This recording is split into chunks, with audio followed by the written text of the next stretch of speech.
দিয়া ঘৰ, টাউনতো চাদ দিয়া ঘৰ, আৰু তই যদি তই আচাম টাইপৰ ল'ৰা ছোৱালী আপুনি যে ঘৰটো বনাইছে আপুনি কৈতো থৈ আছে নাই, সেইটোৱে ভুল হ'ল এটা। দুটা ল'ৰা ভৱিষ্যতে আকৌ এতিয়া ঘৰ আকৌ বেলেগকৈ এটা আগচাইডে দাগটোত বনাব লাগিব। আগচাইডে যিটো দাগ আছে তাত বনাব লাগিব। আমাৰ দেউতাহঁতে সেইটোৱে ভুল কৰি থৈ গ'ল। ককাই ভাই সৰহ বনাই থৈ গৈছে একলগ। এতিয়াতো কালিলৈ আমি আজি মিলি আছোঁ, কালিলৈ ল'ৰা ছোৱালীকেইটাক যদি দান্দা লোৱালি হয় কি হ'ব?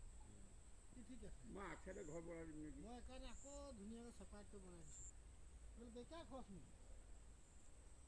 বিয়া আগত কেলা ৰুম বনালোঁ, সেয়া ৰুম এতিয়া কেলা আকৌ ভাঙি আছে।